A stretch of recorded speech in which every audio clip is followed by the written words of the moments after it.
Hello साथीहरु, हेर्नुस् त मैले आज हिरो एक्सपल्स 8319 किलोमिटर कुद्दै गरेको गाडीको चाहिँ यसरी इन्जिनबाट साउन्ड आएको थियो हैन, र मैले चाहिँ यसको साउन्ड चाहिँ ब्यालेन्सरको हो भनेर खोल्न लागिरहेको छु हैन। र के को समस्या रहेछ, तपाईहरुको बाइकमा पनि यस्तै समस्या आयो भने चाहिँ तपाईले कसरी डायग्नोसिस गर्ने भन्ने बारेमा हेर्नुस् है त। म पनि तपाईहरुलाई चाहिँ कसरी बनाउने, कसरी खोल्ने, कसरी फिटिङ गर्ने भनेर सिकाउन गइरहेको छु। हामी फटाफट बाइक खोल्दै छौं र पहिला चाहिँ बाइकको आवाज सुनिहाल्नुस् है त। बाइकको आवाज कस्तो थियो र कसरी बनाउने भन्ने कुरो सुनिहाल्छु नि त।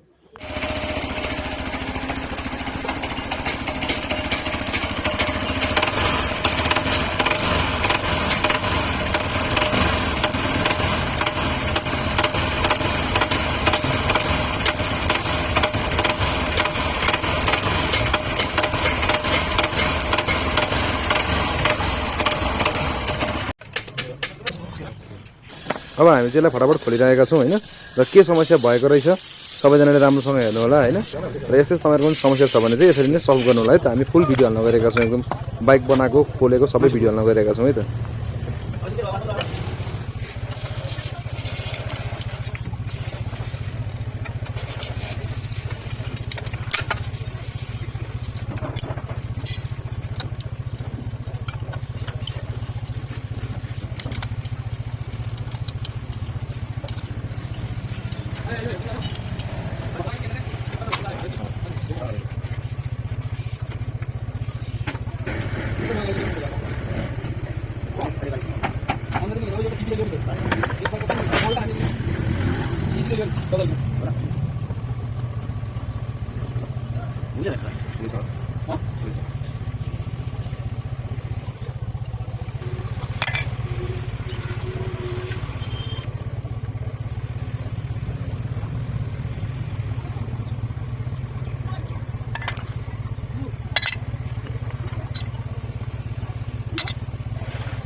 मैले हाउजिङ पनि यसरी चेक गरिरहेको छु हैन, तर हाउजिङको साउन्ड चाहिँ होइन है त।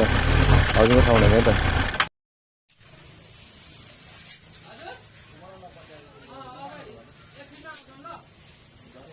हामीले चाहिँ ब्यालेन्सर खोलिसकेका छौं हैन, हाम्रो चाहिँ ब्यालेन्सर लक खोलिसकेका छौं। हाम्रो चाहिँ यो ब्यालेन्सरको स्प्रिङ चाहिँ सबै भाँचिएर बिग्रिसकेको रहेछ हैन।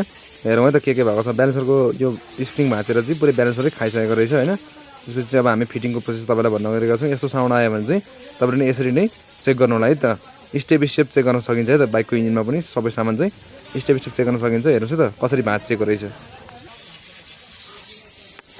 यसरी हामी चाहिँ स्प्रिङ भाँचेर टुक्रा टुक्रा भएको रहेछ हैन। यसरी स्प्रिङ टुक्रा टुक्रा भएको स्प्रिङ चाहिँ अब हामी चाहिँ यो ब्यालेन्सर पिनियमै खाएको रहेछ स्प्रिङले भाँचिएर हैन। अब हामी चाहिँ यसलाई चाहिँ ब्यालेन्सर सेटै मगाएर हाल्छौँ है त। यसरी पिनियम खाएको रहेछ हैन। अब ब्यालेन्सर सेटै मगाएर हामी फिटिङ गर्छौँ है त। हेर्नुस् है त यो भिडियो। तपाईहरु पनि यस्तो बाइक किन्दाखेरि चाहिँ ध्यान पुर्याउनु होला है। यस्तो बाइकको सामानहरु पनि पाउन हतपत मलाई चाहिँ 7 दिन लाग्यो सामान धेरै कोसिस गर्दाखेरि हैन।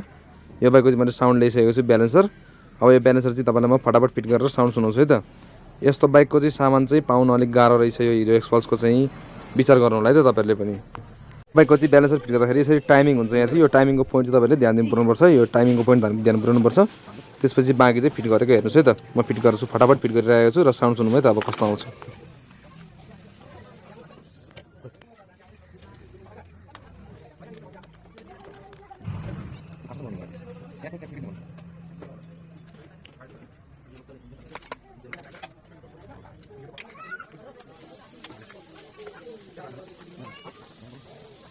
तपाईहरुले यो हिरोको बाइक किन्नु भन्दा अगाडि चाहिँ यस्तो कुराहरुमा ध्यान पुर्याउनुपर्छ है। सामान पाउँछ पाउँदैन, सामान भोलिपर्सि दिनु सक्छ सक्दैन, या आफूले 4-5 4.5 लाख लगाएर किनेको बाइक थन्काउनु पर्छ कि भन्ने कुरा चाहिँ विचार गरेर किन्नुस् है त। यो एउटा सन्देशमूलक भिडियो हो हैन। तपाईहरु पनि यस्तो खालको बाइकहरु किन्दै हुनुहुन्छ भने चाहिँ थोरै ध्यान दिनु होला। सामान नपाएन भने चाहिँ यस्तो बाइकमा चाहिँ धेरै नै गाह्रो हुन्छ र तपाईहरुको पैसा पनि फस्न सक्छ है त यस्तो बाइकमा चाहिँ। तपाईहरुले कुनै पनि बाइकको पार्ट्स चाहिँ फिट गर्नु भन्दा अगाडि यसरी मज्जाले क्लिन गर्नुस् है त। सम्पूर्ण सामान यसरी मज्जाले क्लिन गर्नुहोस्, सुकाउनुहोस्, बरु थोरै टाइम लिनुहोस्, आधा घण्टा 1 घण्टाको टाइम ज्यादा लिनुहोस्, तर बाइकको सम्पूर्ण सामान चाहिँ क्लिन गरेर लगाउनुहोस् है। ताकि भोलिको दिनमा बाइकको इन्जिनमा कुनै पनि इफेक्ट नआओस् र तपाईँले मोबिल हालेको नयाँ मोबिल हालेको चाहिँ राम्रो होस्। यो डस्ट कभर यसरी मजाले क्लिन गर्नुहोस् र तपाईँले यो बाइकमा चाहिँ सामान चाहिँ सबै जेनुइन हाल्नुहोस् र यसरी ग्यास्केटहरू पनि ओरिजिनल हाल्नुहोस् है त, ताकि भोलिको दिनमा सानो कुराले ठुलो समस्या नल्याओस् होइन।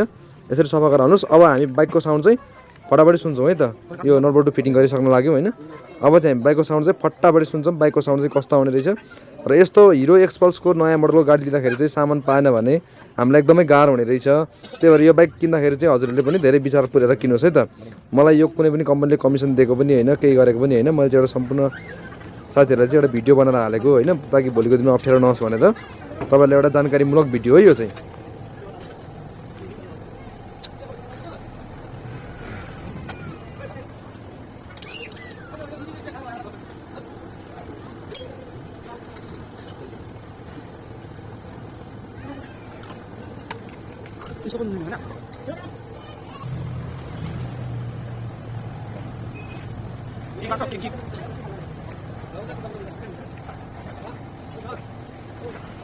अब चाहिँ हाम्रो बाइकको साउन्ड लगभग सुन्ने बेला भइसकेको छ होइन। हामी चाहिँ यो अब एक्सपल्सको खोल्दाखेरि यो किकहरू लाउनुपर्छ र सस्पेन्सरको बाहिरको कभर पनि खोल्नुपर्छ, त्यही भएर अलिक टाइम लाग्यो होइन। अब हामी चाहिँ यसमा चाहिँ किक लगाएर चाहिँ फटाफट मोबिल हालेर तपाईँहरूले साउन्ड सुनाउँछौँ है त। अब साउन्ड सुन्नुहोस् है त बाइकको चाहिँ कस्तो आउँछ। र मोबिल यसरी हामी फटाफट हाल्न गइरहेका छौँ। हामीले मोबिल हाल्नुभन्दा अगाडि काग चाहिँ एकदम सम्पूर्ण क्लिन गर्नुपर्छ। र अब हामी साउन्ड सुन्नु है त, हाम्रो बाइक चाहिँ ठिक भयो कि भएन भनेर हेर्छु, सुन्नुहोस् है त।